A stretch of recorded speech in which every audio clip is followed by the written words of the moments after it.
ส่งไปนะอันนั้นก็กสทช.ก็บอกว่าวิทยุชุมชนก็อย่าเกิน15กิโลแต่มันมีตัวที่เขาเรียกมิกเสียงเนี่ยคือมันมีช่องที่จะเสียบเข้าไปนะครับพูดไม้มั่งไม้หนึ่งไม้สองมีเพลงมีถ่ายทอดอะไรมันต้องใช้ไอ้ตัวนี้อีกตัวหนึ่งแล้วนอกจากยังมีเรื่องของโทรศัพท์เรื่องของ Facebook ของอินเทอร์เน็ตนะครับของคลื่น FM 104.50 เมกะเฮิรตซ์วัดฝายหินเนี่ยนะครับ Facebook กับ YouTube นะครับก็ใช้ว่าวัดฝายหินเข้าไปก็เห็นถ่ายทอดเห็นหน้าเห็นตานะครับพรุ่งนี้วันอาทิตย์อย่าลืมนะครับเรามีนัดกันที่เขตเลือกตั้งหน่วยเลือกตั้งไม่ใช่เขตเลือกตั้งเขตเลือกตั้งมันทั้งประเทศนะครับทั้งจังหวัดนะครับเขตเลือกตั้งเชียงใหม่ก็เยอะนะลำพูนมันน่า700 กว่าหน่วยเชียงใหม่น่าจะเป็น 2,000 มั้งไม่รู้ถึงไหมมันแต่ว่ามันอยู่ในเมืองเขตย่อยๆแต่ว่าทีนี้คำว่าเขตจังหวัดเลือกนายกอบจ.นี่มันก็คำว่าเชียงใหม่มันฝังด้วยใช่ไหมแม่อายใช่ไหมแม่อายยังเป็นเชียงใหม่ใช่ไหมแล้วทางใต้ไปไหนอะฮอดเชียงใหม่ไหมเชียงใหม่นะกว้างมากนะครับกว้างก็งบโฆษณาหาเสียงก็หลายล้านอยู่เลือกตั้งเสร็จก็รู้กันนะครับนับกันไม่เกินผมว่าไม่เกิน24 ชั่วโมงก็น่าจะรู้ผลละวันรุ่งขึ้นก็น่าจะรู้ผลละว่าใครจะได้นายกแล้วก็ในเขตก็ยังง่ายหน่อยนะในเขตก็คือเขตหมู่บ้านก็เอาประชากรว่าน่าจะเลือกเขตนี่ได้แต่ลำพูนมันได้24 คนนะเชียงใหม่มันได้มากกว่านั้นไหมผมไม่ได้ดูนะก็ไปให้ถูกแล้วกันนะครับเพราะว่ากกต.คณะกรรมการเลือกตั้งนะครับก็ส่งหนังสือไปที่บ้านท่านทุกท่านละนะครับมีตำแหน่งที่ตั้งของหน่วยเลือกตั้งมีหมายเลขวันนั้นไปก็เอาบัตรข้าราชการบัตรประชาชนเนี่ยจะหมดอายุหรือไม่หมดอายุก็ไม่เป็นไรที่มันมีเลข13 หลักนะครับแล้วก็ติดมีรูปด้วยนะมีรูปถ่ายด้วยบัตรอะไรก็ได้ครับที่มันมีเลข13 หลักนะครับแต่ก็บอกว่าบัตรต้องที่ราชการออกให้เจ้าหน้าที่ก็คงรับถ้ามันบัตรของเรามีเลข13 หลักแล้วก็ชื่อนั่นเพราะถ้าใครไม่ใช่แล้วไปปลอมว่าเป็นตัวผู้ไม่มีสิทธิ์เลือกตั้งแล้วไปเลือกตั้งเดี๋ยวติดคุกนะครับโดนไม่ติดคุกก็โดนปรับนะครับก็อย่างที่ผมเรียนเมื่อสัปดาห์ที่แล้วที่มาคุยกับท่านนะครับว่ามันมีความผิดเกี่ยวกับการเลือกตั้งนะครับไม่ใช่เป็นผู้ใช้มีสิทธิ์แล้วไปพยายามจะใช้สิทธิ์เนี่ยมันก็ไม่ใช่นะครับหรือใช้สิทธิ์แล้วก็ยังไงบัตรมาฉีกแกล้งมันให้มันเสียหายก็ไม่ได้นะครับมันจะได้ หาเรื่องเดือดร้อนคดีอาญามันก็คือคดีที่มีโทษจำคุกหรือปรับนะครับอาจจะกักขังด้วยแล้วแต่ถ้ากักขังนี่น้อยกว่าจำคุกนะแต่ก็โดนขังเหมือนกัน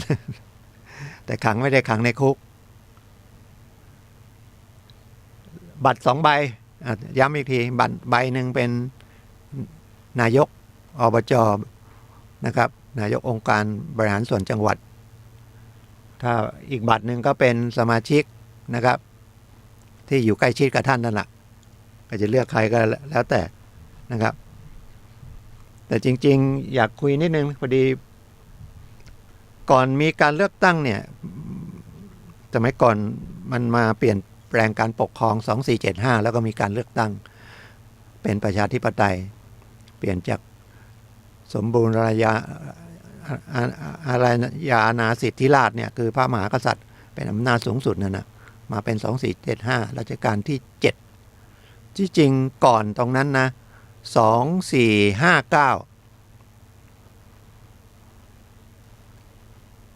พระมหากษัตริย์นั้นก็ยังไม่ได้เปลี่ยนแปลงการปกครองนะแต่เอาระบบสากลมานะครับตั้งสากลเพราะว่าไปเห็นทางต่างประเทศเขาใช้ระบบสากลประเทศอังกฤษประเทศเนเธอร์แลนด์สวีเดนเดนมาร์กนะครับใช้ระบบสากลซึ่งมันก็เป็นจุดเริ่มต้นของประชาธิปไตย100 กว่าปีแล้วนะครับประเทศไทยเนี่ยตั้งสากลวัดจันทร์ที่พิษณุโลกอำเภอวัดจันทร์อันแรกเลยปี2459เท่าไหร่100 กว่าปีนะครับก็ใช้หลักประชาธิปไตยรวมกันนะครับอาชีพเดียวกันมารวมกันอย่างสหกรณ์การเกษตรหรือรวมกันเรื่องการออมทรัพย์ก็สหกรณ์ออมทรัพย์หรือสหกรณ์ที่ดินสหกรณ์โคนมขายหุ้นเหมือนกันรวมทุนกันอาชีพเดียวกันแล้วรวมทุนกันช่วยกันพัฒนาเพราะว่าถ้ารวมกันได้อำนาจต่อรองมันสูงนะครับอำนาจต่อรองถ้าน้อยเนี่ยโทรศัพท์เข้ามาทางใด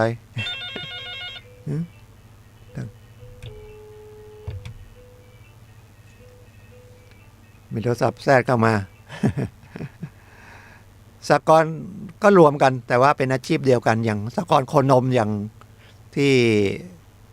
โพธารามอย่างนั้นนะครับผู้เลี้ยงนมทั้งหลายถ้าต่างคนต่างเลี้ยงต่างคนเอาน้ำนมไปขายโดนพ่อค้าบีบนะครับคนที่ซื้อจะไปว่าเขาไม่ได้นะเขามาซื้อเขาก็ต้องเอาถูก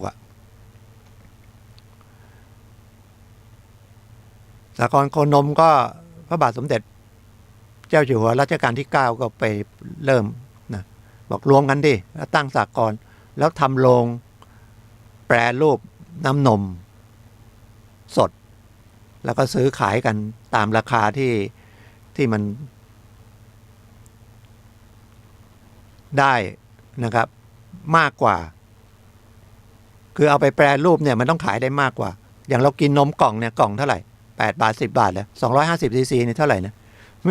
ม่ค่อยได้ซื้อไม่ได้ทานนมนะครับกล่องเท่าไหร่250 ซีซี8 บาท 10 บาทเนาะแต่ไปซื้อน้ำนมเนี่ยเดี๋ยวนี้กิโลเท่าไหร่40 บาทถึงไหมไม่ถึงเนาะน้ำนมดิบเนี่ย20 บาทเลยอย่างที่ห้วยยาบก็มีนะครับเป็นนิคมหรือที่แม่ออนก็มีเป็นนิคมโคนมคุณจะมีทุนมาลงมันต้องลงทุนด้วยเป็นสมาชิกก็ลงทุนเพราะว่าทุกอย่างต้องใช้เงินใครลงมากลงน้อยก็แล้วแต่กำลังเงินแต่เวลาออกเสียงในการบริหารในการเลือกกรรมการเข้าไปบริหาร1 คน1 เสียงครับเนี่ยหลักประชาธิปไตยมันก็มาก่อนที่จะมีรัฐธรรมนูญอีก2459ถ้ามัน2559มันก็100 ปีเนาะนี่มัน2563แล้วเนี่ยเนาะมันเกือบ110 ปี120 ปีแล้วมันทำไมไม่เวิร์กสหกรณ์ก็ยังอย่างสหกรณ์ออมทรัพย์ก็ยังทุจริตก็ยังโกงกันเมื่อเร็วๆนี้ของอะไรการรถไฟแห่งประเทศไทยโอ้เสียหายเป็น1,000 ล้านประธานกรรมการกับกรรมการเขาเอาเงินมาให้สหกรณ์เอาไปเลยเป็นเงินสดเอาไปไว้บ้านโหเยอะแยะเลยดีนะตำรวจไปตามจับมาได้คือที่มันเป็นอย่างที่เรียนเนี่ยก็คือมันทำไมไม่พัฒนาเหมือนอย่างอิสราเอลอย่างเงี้ยนะครับหรืออย่างประเทศทางแกนซินีเวียนะเดนมาร์กเนเธอร์แลนด์อะไรพวกนั้นสหกรณ์เขาเข้มแข็งเพราะคนนะครับสมาชิกเนี่ยสำคัญเราต้องรู้บทบาทหน้าที่ของสมาชิกแม้อย่างผมอย่างเงี้ยก็เป็น เป็นสหกรณ์ออมทรัพย์ของธนาคารเพื่อการเกษตรเป็นตั้งแต่สมัยทำงานละพอออกมาก็ยังเป็นได้อยู่แล้วไม่ได้ถอนหุ้นออกยังมีหุ้นอยู่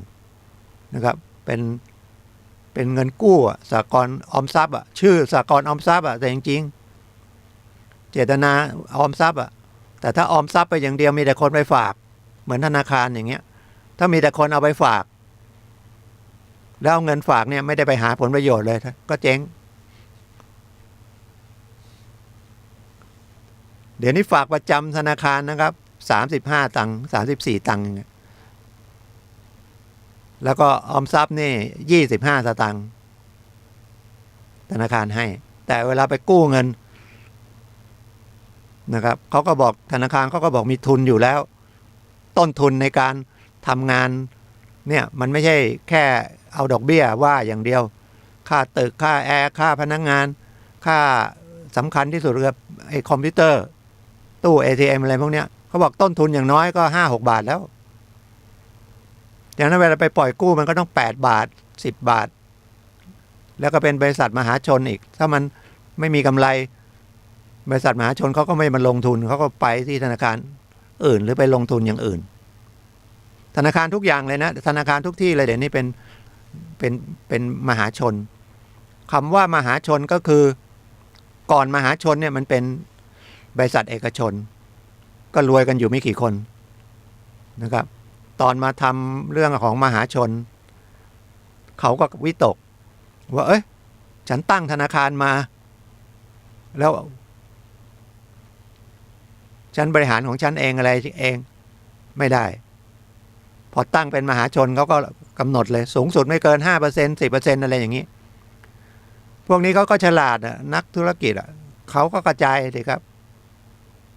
เขาก็ซื้อให้มันมีหุ้นมากกว่าครึ่งหนึ่งเป็นพรรคพวกเดียวกัน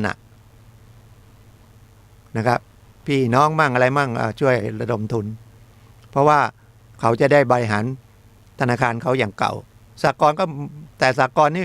กฎหมายระบุเลยคุณจะมีเงินเท่าไหร่1 เสียงแต่ไม่เวิร์กเพราะจะว่ายังไงสภาพมันวัฒนธรรมขนบธรรมเนียมประเพณีภูมิประเทศมันไม่บีบคั้นเหมือนประเทศทางยุโรปที่มันหนาวถ้าไม่ดิ้นรนตายแล้วเขาก็ดิ้นรนแล้วก็ศึกษา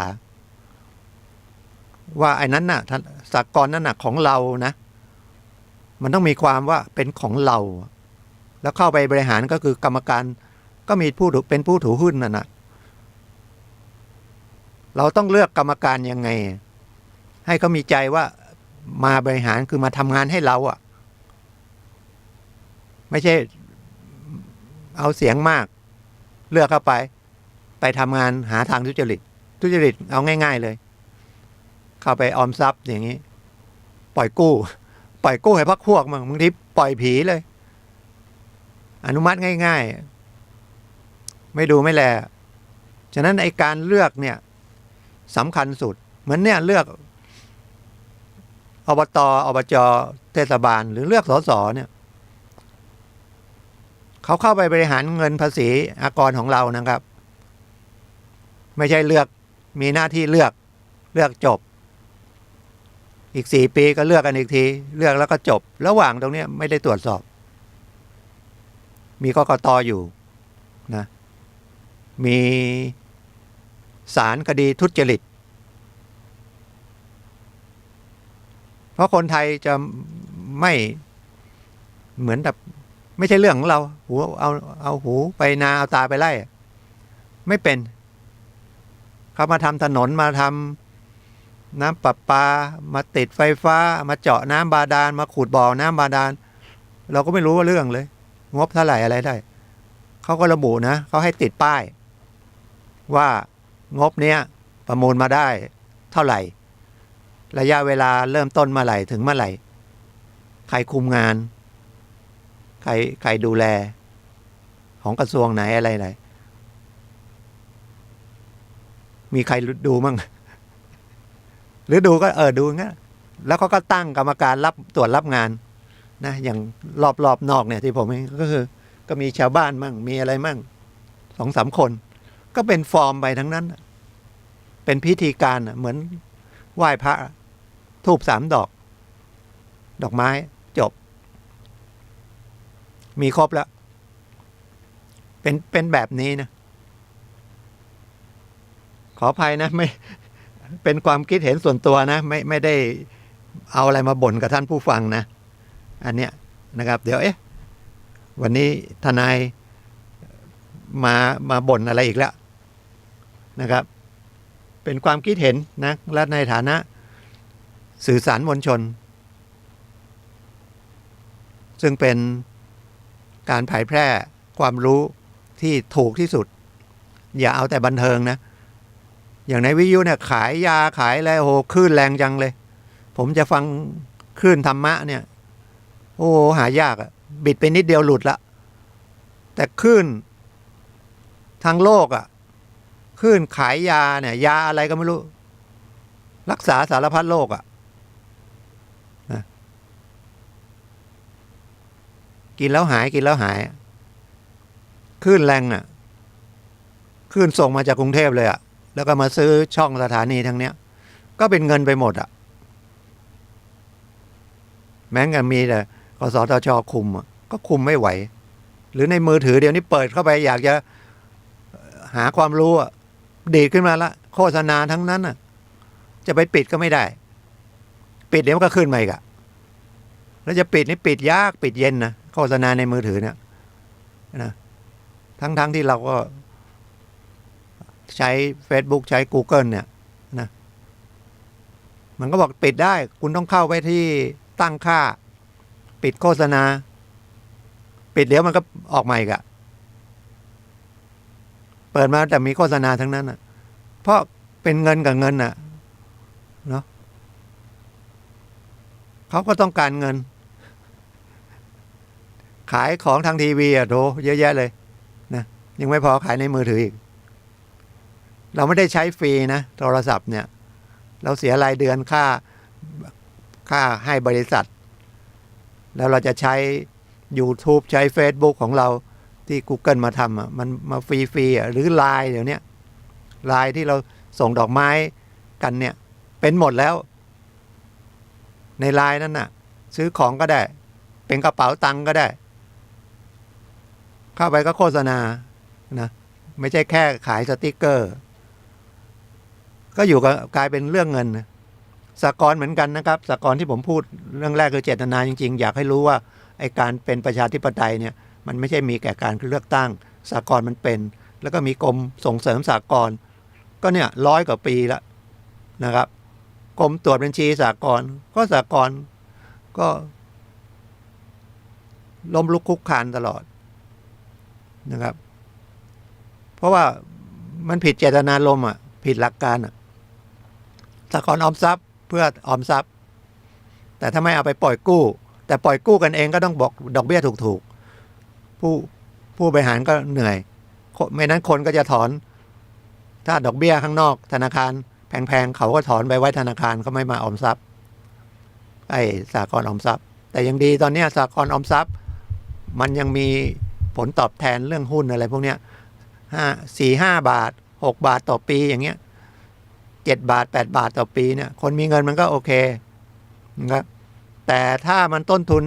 ในการจ่ายคนเอามาลงหุ้นให้เนี่ยมันสูงเขาก็ต้องไปเก็บดอกเบี้ยที่จากคนกู้เงินไปสูงแต่มันก็ยังไม่เกินน่าจะไม่เกินสหกรณ์มันก็ไม่เกิน 10% เต็มที่สูงนะครับปีละ 10% นี่สูงนะเป็นหนี้นะ100,000ดอกเบี้ย10,000สูงนะครับปีละ10,000 100,000ปีละ10,000ใช่ไหม10%สูงนะแล้วเดี๋ยวนี้เข้ามาในมือถือเอามาปล่อยเงินกู้ในมือถือเยอะแยะเลยระวังนะครับเดี๋ยวเห็นว่าง่ายดอกเบี้ยเป็น100แล้วเท่าไหร่30-40นะถ้าคิดแล้วคำนวณแล้วเขาจะเครียดผมว่าเนี่ยคนเขาจะมาหากินไม่บอกอะไรผมก็ไม่ได้บอกคนที่เขาทำธุรกิจนะผมคุยกับท่านที่จะไปใช้ธุรกิจเขา ให้ระมัดระวังดีๆนะครับจะซื้อของก็ดีอะไรก็ดีนะครับมัน2 วันก่อนก็ซื้อมือถือส่งปลากระป๋องมาอย่าไปเห็นของถูกนะครับเดี๋ยวนี้ขายใน Facebook หมดอะง่ายแล้วเสร็จแล้วเอาไปหายเลยนะครับทำได้มันกระจายนะครับ Facebook นี่มันทั่วประเทศเลยเปิดมาทีแล้วขายของเนี่ยได้สัก100 ลายเนี่ยลายละ100ก็เท่าไหร่ร้อยก็10,000ละนะครับถ้ามันเป็นแสนล้านเลยอ่ะร้อยเป็นแสนอ่ะ100 1000 10,000 10,000 แสนอ่ะเป็นแสนอ่ะเราต้องระวัดระวังนะครับผมมาออกรายการอย่างนี้ก็คือต้องการให้เป็นคนที่ระมัดระวังตัวเองอ่ะนะไม่อยากจะบอกว่าสติเข้าวัดมีสติมายังไงสติมายังไงปัญญามายังไงดูแลตัวเองยังไงไม่ให้โดนเขาหลอกอ่ะมันเป็นที่ตัวเราอ่ะเงินอยู่ในกระเป๋าเราอ่ะนะครับให้เขาหลอกไป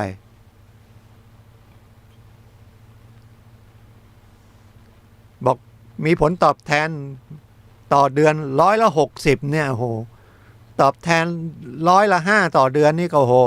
เชื่อไม่ได้แล้วเดี๋ยวโดนหลอกนะครับนะวันสากลมันไม่ใช่เกี่ยวกับวันสากลเลยนะแต่สากลนี่ก็คือเป็นเริ่มต้นของประชาธิปไตยก่อนที่มีการเปลี่ยนแปลงการปกครองพูดสรุปแค่นี้แล้วก็เลือกตั้งนะครับเมื่อวานไปนั่งที่สถานีตำรวจภูธรเมืองลำพูนก็มีคดีหนึ่งจะมาแจ้งตำรวจแต่ตำรวจก็ติดธุระเยอะก็เลยตอนแรกก็ไม่ได้เขาก็ไม่ได้มาถามนะก็เลยเรียกเขามานั่งคุยด้วยว่ามาแจ้งอะไรเห็นถือมาเป็นปึ้งเลย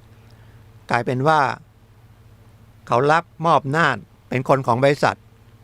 จะมาแจ้งความตำรวจว่า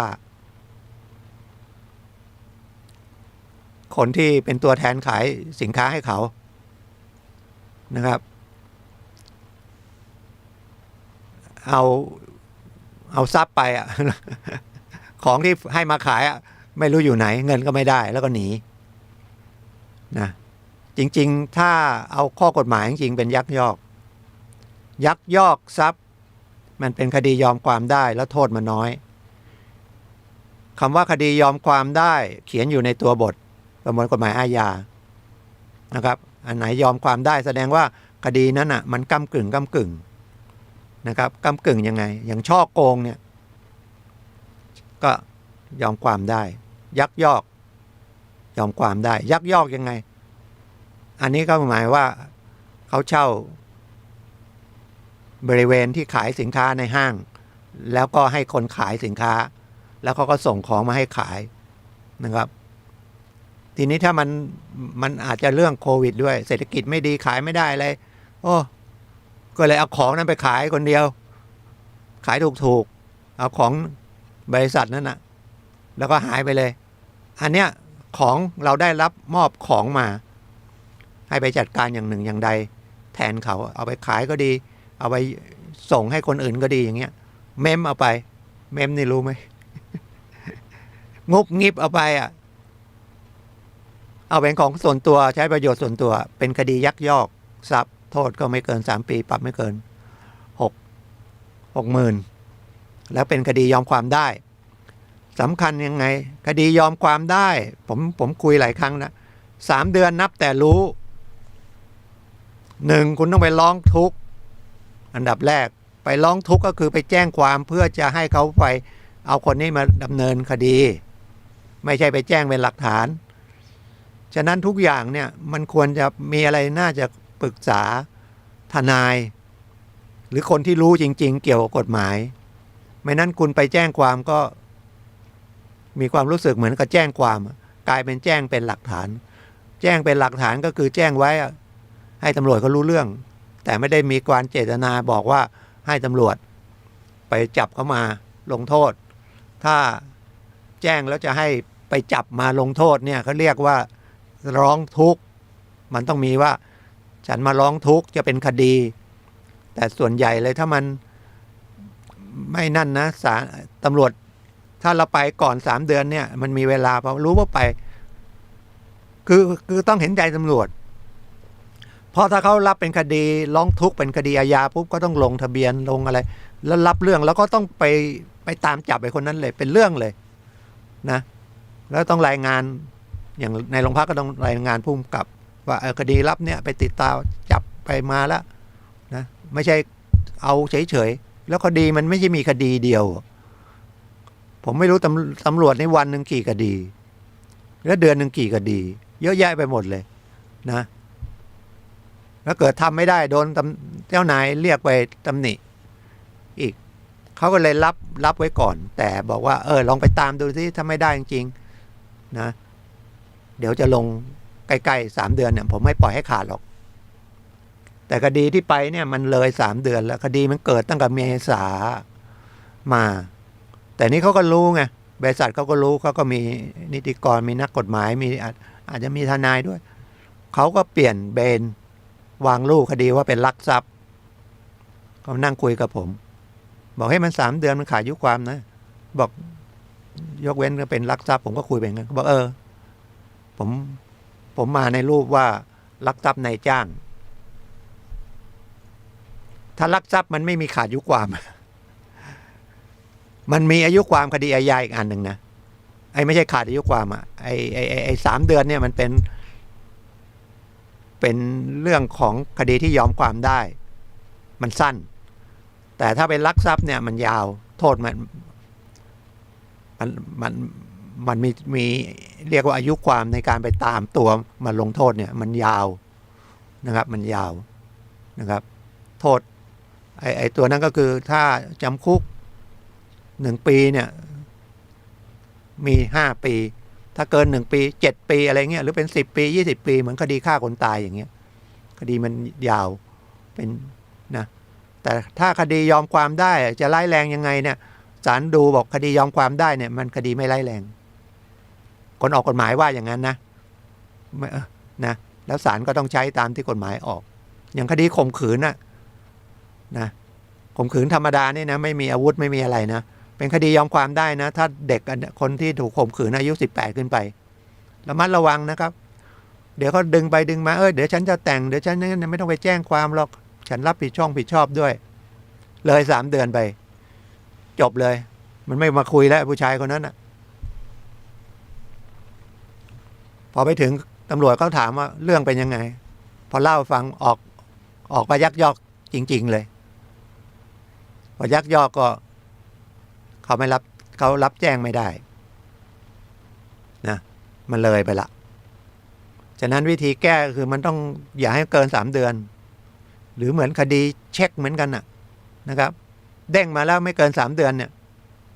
เด้งมันก็เป็นคดีอาญาพรบเช็คโทษ1 ปี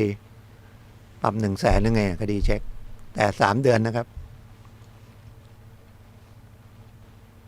สำคัญนะครับนับแต่วันรู้เราก็ต้องไปบอกว่าเพิ่งรู้ดิแต่ไปหลอกตำรวจดีๆนะเดี๋ยวกลายเป็นแจ้งความเท็จนะไอ้คนไปแจ้งความจะติดคุกก่อนทำอะไรให้มันระวัง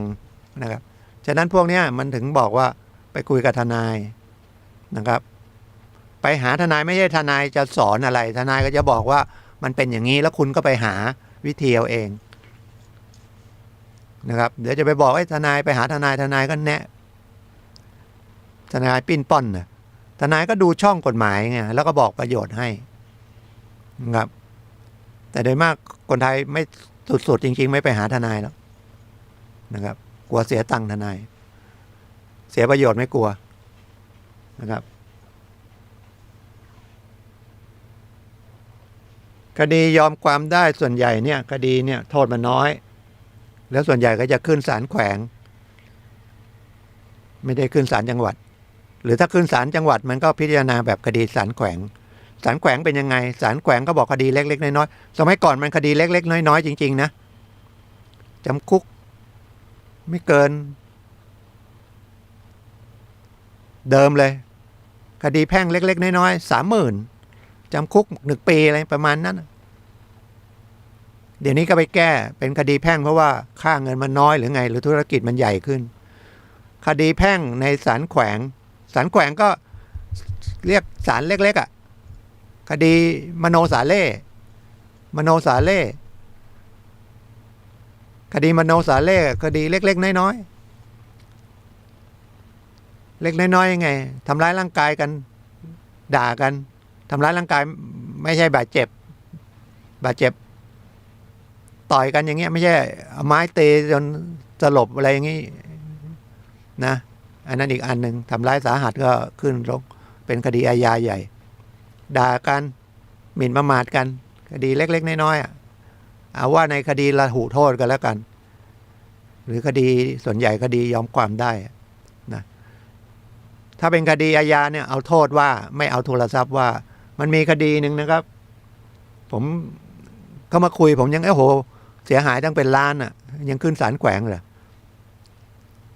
เราก็เลยทำให้เรานึกได้เราต้องไปค้นถ้าเป็นคดีอาญานี่ไม่ใช่เป็นคดีแพ่งเนี่ยแพ่งก็คือกู้เงินกันอย่างเงี้ยกู้ยืมเงินกันถ้าไม่เกิน300,000ก็ฟ้องคดีศาลแขวง300,000ก็แขวงนะแต่ถ้าเกินจากนั้นก็นั่นบัตรเครดิตอะไรพวกเนี้ยนะครับเช่าซื้อถ้าไม่เกิน300,000ถ้าเขตเชียงใหม่นี่ก็ขึ้นศาลแขวงหมดนะครับส่วนใหญ่เป็นคดีผู้บริโภคพวกบัตรเครดิตนะครับ20,000 30,000 50,000ไม่เกิน300,000เงินกู้ธนาคารทั้งหลายแหล่ที่มันไม่เกิน300,000เงินสินเชื่อส่วนบุคคลเนี่ยนะครับเชียงใหม่มีศาลแขวงแต่ที่ลำพูนไม่มีศาลแขวงแต่มีวิธีพิจารณาในศาลแขวงเป็นคดีมโนสาเล่นะครับก็เรียกคดีเล็กๆน้อยๆนะครับไม่เกี่ยวถ้าเป็นคดีอาญานี่ไม่เกี่ยวกับทุนทรัพย์ที่เสียหายนะมีคดีหนึ่งเสียหายคดีช่อโกงเป็นล้านแล้วพอพวกนี้เขาช่อโกงเราเนี่ยคดีเล็กน้อยนะถ้าช่อโกงบุคคลธรรมดาช่อโกงบุคคลนะไม่ใช่ช่อโกงประชาชนนะโทษมันไม่เหมือนกันขึ้นศาลแขวงแล้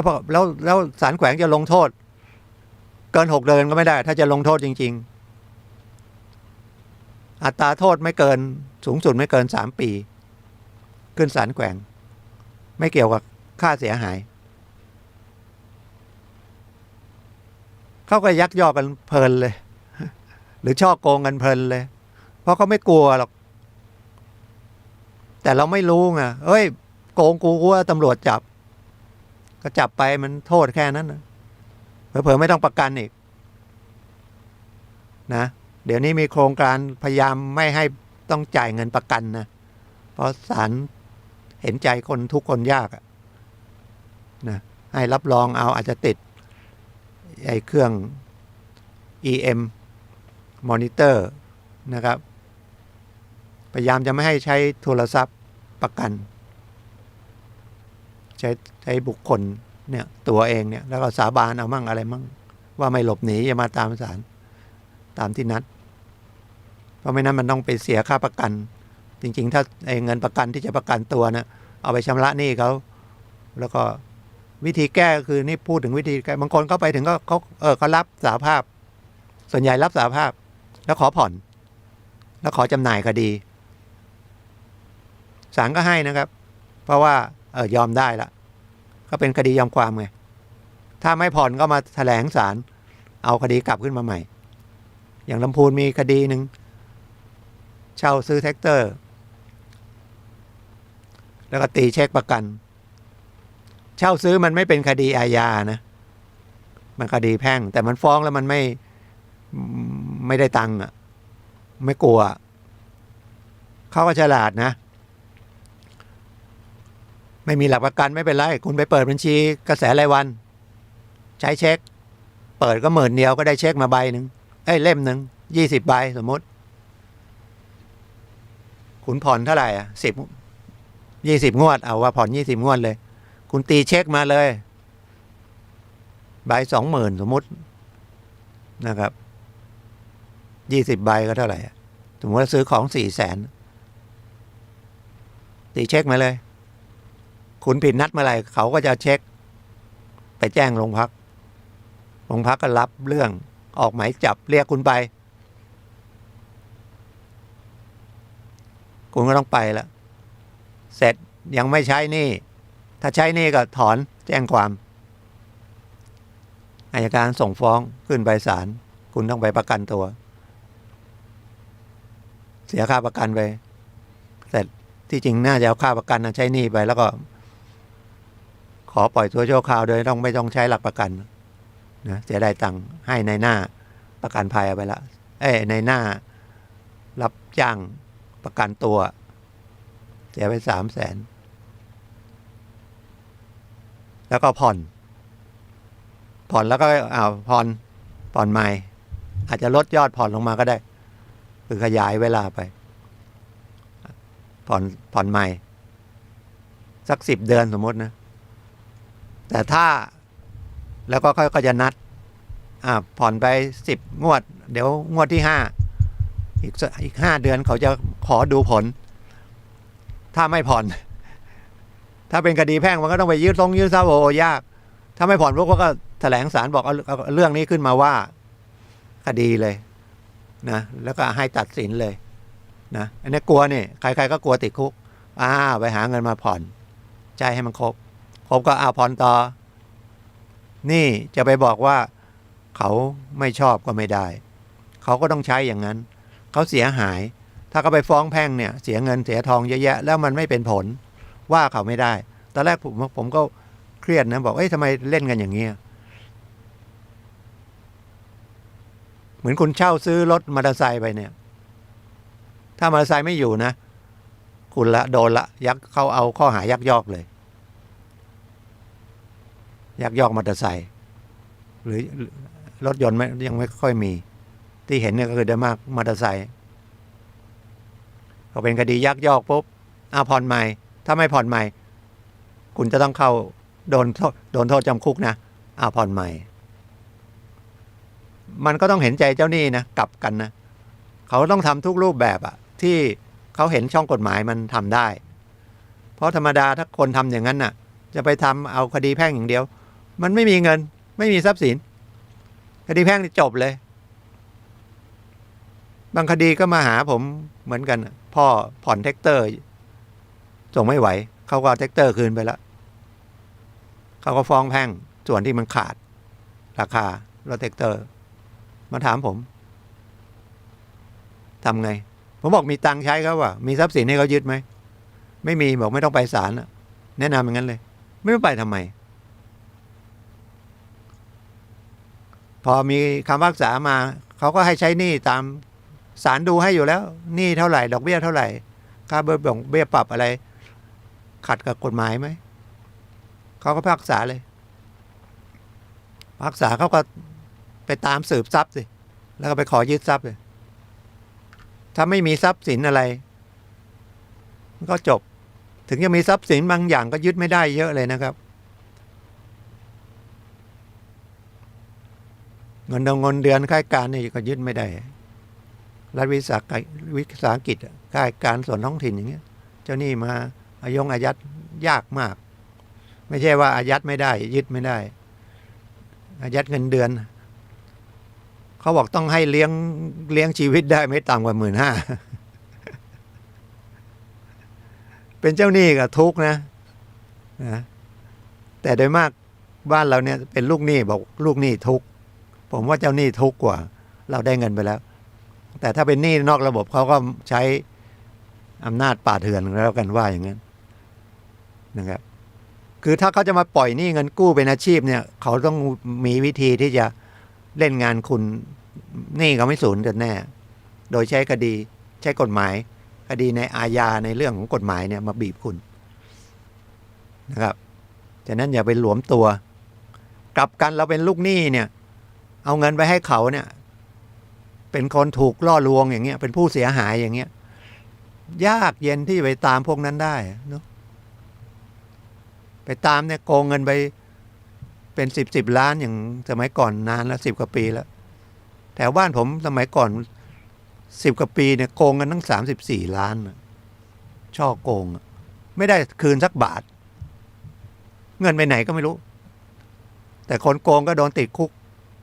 คดีช่อโกงศาลลง4 ปีฟอกเงินลงอีก4 ปี8 ปีแป๊บเดียวออกมาแล้วทรัพย์สินไม่หาไม่เจอเลย34 ล้านนะแต่ถ้าเขาก็ยังอยู่สบายดีอยู่ถ้ามันเกิดเป็นทางอื่นที่เขานั่นหน่อยก็อาจจะไม่ได้ว่านะอาจจะทำร้ายหรือฆ่าทิ้งไว้ถ้าเกิดไปอยู่ได้มันเถื่อนหน่อยท่านรับฟังรายการทนายความพบประชาชนทางสถานีวิทยุวัดฝายหินนะครับทุกวันเสาร์10 ถึง 11 นาฬิกาผมทนายสุรชัยดำเนินรายการอยู่นะครับถ้ายังไงก็ถ้าผิดพลาดนะครับก็ขออภัยนะครับแต่จริงๆเจตนาจริงๆต้องการให้ความรู้ท่านนะครับเพราะว่าไม่อยากให้เสียหายถ้าเสียหายแล้วมันตามคืนยากกับการอย่าไปทำอะไรที่มันเสียหายนะครับโดยเฉพาะเรื่องยาเสพติดผมยังไม่เห็นใครร่ำรวยเพราะยาเสพติดเลยพวกที่ลูกกระจอกเขาบอกเอาพูดอย่างนี้ก็แล้วกันลูกมือเขาติดคุกบางคนเนี่ยตลอดชีวิตเลยเดี๋ยวนี้ยาเขาก็ให้มาขายง่ายๆเลยครับมัดละ 2,000 เม็ดใครอยากได้ก็หาเอาใน Facebook ก็ได้เดี๋ยวก็มี Facebook ก็ได้เดี๋ยวก็มีคนติดต่อหรือในพื้นบ้านคุณนะ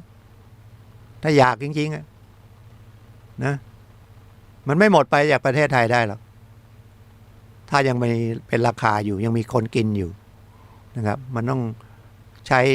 หลายๆอย่างที่จะปราบคนที่จับไปไม่ลูกน้องเขาทั้งนั้นนะครับบางทีเข้าไปในเรือนจำถ้ามันเป็นหน่อยเบิ่มหน่อยเขายังขายได้อยู่ก็สั่งทางโทรศัพท์เข้าไปในเรือนจำเนี่ยโทรศัพท์ยังห่วยที่สุดก็4-5 แสนแล้วก็คุยกันแล้วโทรศัพท์พอเข้าไปเนี่ยถ้ามันเข้าไปก็ไปตั้งแก๊งอยู่ในเรือนจำเขาก็แยกซิมแยกเครื่องแยกแบตซุกซ่อนพอถึงเวลาเขาก็ส่งโค้ดกันสั่งขายยาได้ซ่อนไว้ที่ไหนเอาที่ไหนเอาเงินที่ไหนทำให้ลูกให้เมียมั้งคุ้มไหมไม่คุ้มนะมีคดีหนึ่งอันนี้ผมยังติดใจอยู่นะว่าเขาไม่ได้ทำเขาไปรับแทนญาติเขาคดีมันใหญ่ตัวเองทำด้วยแต่อีกส่วนหนึ่งเป็นของญาติแล้วเลยรับคนเดียวหมดไม่สบายใจจะไปบอกว่าแล้วแต่กรรมเขาทำเองผมก็ ยังไงนะครับเราทำหน้าที่ถูกก็เปล่าแต่มารู้ที่หลังนะหลังที่ศาลตัดสินเพราะตัดสินเยอะคดีเขาก็25 ปีแล้วคดีที่ไปรับผิดแทนญาติเขาก็อีก25 ปีสรุปเป็น50 ปีก็ตอนแรกเขาจะอุทธรณ์ก็เลยลงไปคุยเรื่องอุทธรณ์แต่กลายเป็นเขาบอกว่าคุยกันเรื่องอุทธรณ์แล้วก็สองจิตสองใจจะอุทธรณ์หรือไม่อุทธรณ์มันก็ช้าไปนะช้าไปแล้วก็เดี๋ยวเขามีอภัยโทษมันก็ไม่ได้เพราะว่าคดีที่อภัยโทษเนี่ยนะครับมีอภัยโทษทุกปีปีอาจจะครั้ง2 ครั้งมันต้องมีทุกปีนะครับ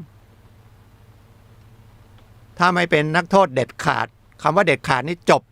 สิ้นละถ้าศาลชั้นต้นตัดสินมาไม่อุทธรณ์ภายใน1 เดือนถือว่าเด็ดขาดแต่ถ้าอุทธรณ์ก็จนกว่าอุทธรณ์จะลงมาอาจจะ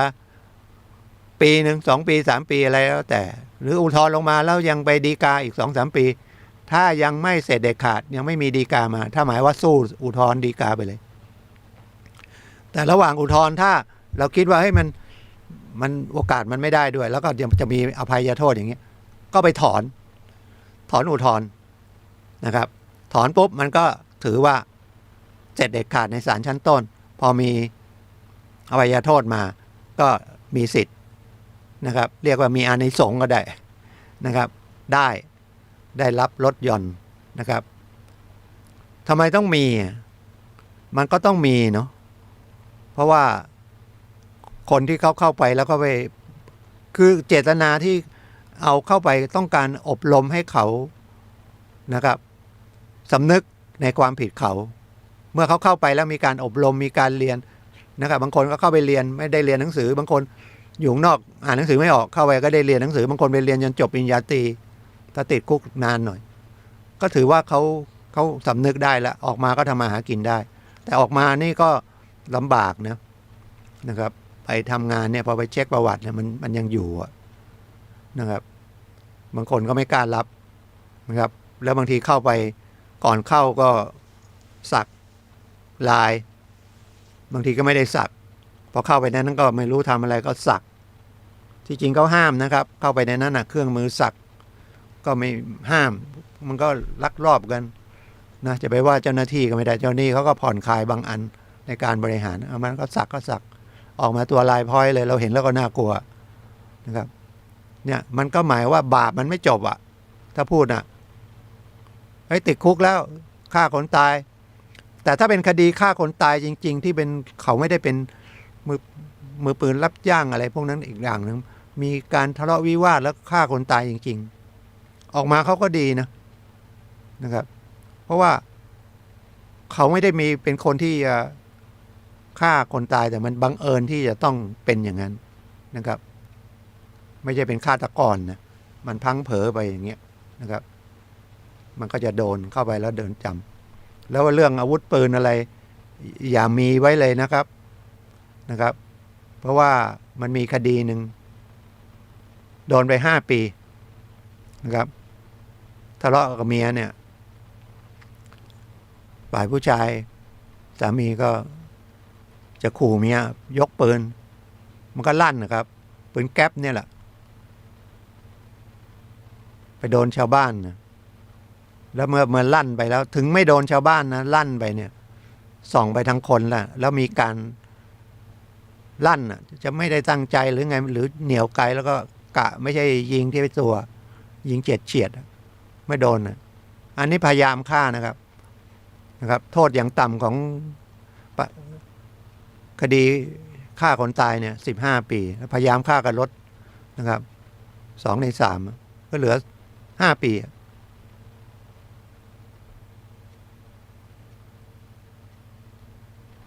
ติดคุก5 ปีไม่เป็นเรื่องเลยอยู่ในบ้านแท้ๆนะเนี่ยฉะนั้นเราอย่าประมาทนะครับมันอะไรมันก็เกิดขึ้นได้นะครับเรื่องเป็นเรื่องตายก็ดีเรื่องเสียหายเรื่องคุกเรื่องตารางก็ดีหรือเรื่องดีๆก็ได้อยู่บ้านมันก็รับลอตเตอรี่ก็ได้นะครับถูกที่1ก็ได้ งวดที่แล้วก็มีตำรวจหลายคนนะถูกที่1แล้วไปลงบันทึกประจำวันนะครับก็เป็นรายการ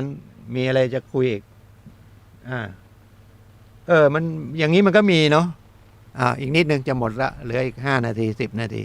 ไม่ถึง10 นาทีละเพราะว่าท่านอาจารย์สุนัยมาแล้วกำลังดูผมก็ยังดูในกายอยู่นะครับเพราะรายการต่อไปก็เป็นรายการของท่านอาจารย์สุนัยพลังแห่งชีวิตนะก็ว่าเรื่องคนเรานี่แหละแล้วคนเราก็ยุ่งเพราะใจเรานั่นแหละพูดง่ายๆเลยนี่ก็ได้มาจากโรงพักอีกเอ็นดูนะสงสารขับรถเก๋งมาอย่างดีเลยขอเปลี่ยนถ่ายน้ำมันเครื่องลูกน้องก็เปลี่ยนให้ลูกจ้างของอู่นั่นแล้วพอเปลี่ยนเสร็จโอ้เดี๋ยวโอนทางโทรศัพท์ตังติดตัวมาไม่พอมันยังไงฉันรู้จักกับเจ๊ดีเจ๊เจ้าของร้านขอลดไปก่อนคนงานก็ซื่อนะคนงานบ้านเราไม่ได้ต้องน่าจะโทรไปบอกเจ๊ก่อนว่าเขามาอ้างอย่างเงี้ยไปหายไปเลยแล้วเจ้าของร้านเขาจะยอมเหรอเขาก็ต้องมาหักเงินจากไอ้ลูกจ้างนะลูกจ้างมันก็มาแจ้งความมันต้องโดนหักเนี่ยความจะว่ายังไงคนมันแม่500 กว่าบาททำก็เดือดร้อน ขับรถมาเฉยเลยเปลี่ยนถ่ายน้ำมันเครื่องผมยังนึกว่ารถมอเตอร์ไซค์เป็นรถเก๋งนะขับมาเฉยเปลี่ยนน้ำมันเครื่อง510 บาท520 บาทเดี๋ยวโอนทางโทรศัพท์นะพอเอาโทรศัพท์โอ้แบตหมดเนี่ยแบตหมดมีสายชาร์จไหมเอาสายชาร์จที่ร้านเนี่ยทีนี้เด็กคนที่มาทำงานอย่างนั้นมันคิดอะไรไม่ทันหรอกมันก็ถ่ายน้ำมันเครื่องก็รู้ว่าขายน็อตน้ำมันเครื่องออกถอดใส่กรองได้เอาน้ำมันเบอร์นี้เติมไปกี่ลิตรเก็บตังค์รู้แค่นั้นอะอย่างอื่นไม่รู้อะโดนหลอกเนี่ยถือว่าช่อโกงหรือเผลอๆเป็นลักทรัพย์ก็ได้ นะสมัยมันมีตอนเรียนหนังสือก็ไปเติมน้ำมันเนี่ยเรียนหนังสือมันก็ยกเรื่องฎีกาตัวนี้มาว่าเป็นคดีอะไรเป็นยักยอกหรือเป็นลักทรัพย์นะคดีนานละขับรถไปเติมน้ำมันเนี่ยเขาก็เติมน้ำมันให้พอเติมน้ำมันเสร็จไม่จ่ายขับรถหนีเลยนะทั้งกฎหมายทั้งพิพากษามาถึงศาลฎีกาบอกว่าเป็นการใช้อุบายในการลักทรัพย์นะครับอันนี้เหมือนกันเลยเนาะมาให้เปลี่ยนถ่ายน้ำมันเครื่องแล้วไม่จ่ายเงินอะไปเลยไปเฉยเลยแต่ถ้ามันมีกล้องวงจรปิดมีอะไรมันเห็นทะเบียนรถดีเด็กคนนี้ยังจำทะเบียนรถได้พอจำทะเบียนรถได้จำยี่ห้อได้ตำรวจเขาก็ช่วยเหลือนะเขาก็เรียกเข้าไปในเครื่องเขาอะเขามีนะครับระบบของตำรวจร่วมกับกรมการขนส่งเขาก็เช็คออกมาเลยรถคันนี้ใครเป็นเจ้าของ แล้วก็เรียกหน้าเจ้าของออกมาได้นะครับแล้วก็ถามว่าใช่ไหมเขาบอกมันใส่แมสมาด้วยมันก็คุ้นๆตำรวจบอกเดี๋ยวเขามีที่อยู่เดี๋ยวจะลองตามให้ทำไมทำกันได้เนาะเติมน้ำมัน500-600 บาทเหมือนไปเติมน้ำมันปั๊มเหมือนกันเติมน้ำมันเสร็จหนีเขาก็หักเงินคนเติมน้ำมันสงสารเขาเดี๋ยวเขาทำงานเดือนเท่าไหร่วัน300คุณเติมน้ำมัน500เงี้ยโดนหัก500เลยเจ้านายใจดีก็อาจจะหักเดือน50 บาทเดือน100 บาทคุณทำไมไม่เห็นใจเขาอย่างนี้เล่นกันง่ายๆนะครับไอ้นี่ถ่ายน้ำมันเครื่องมันไม่ใช่เหมือนเติมน้ำมันนะเติมน้ำมันมันแป๊บเดียวไปละบอกเดี๋ยวก่อนพอปิดฝาบอกเดี๋ยวตังค์อยู่ใน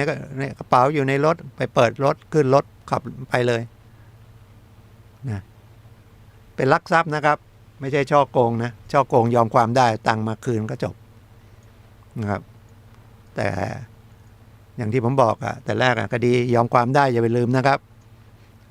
ต้องไปแจ้งความไปร้องทุกข์นะครับตำรวจภายใน3 เดือนนะครับหรือให้ทนายฟ้องเองภายใน3 เดือนนะครับไม่นั้นขาดสิทธิ์ที่จะดำเนินคดีได้แล้วคดีพวกนี้ก็ขึ้นศาลแขวงโทรศัพท์ไม่เกี่ยวเอาโทษว่าโทษน้อยเดียวนะศาลแขวงลงคดีที่โทษไม่เกิน3 ปีแต่ศาลแขวงลงโทษได้ไม่เกิน6 เดือนมันจะไปกลัวอะไรนะครับเพราะว่าคนที่จะทำเนี่ยไม่กลัวแล้วได้ตังค์นะครับก่อนหมดรายการก็ฝากสถาบันพลังจิตานุภาพนิดนึงนะครับเพราะว่ามันเป็นเรื่องเดือนมกราเนี่ยครับจะถึงละ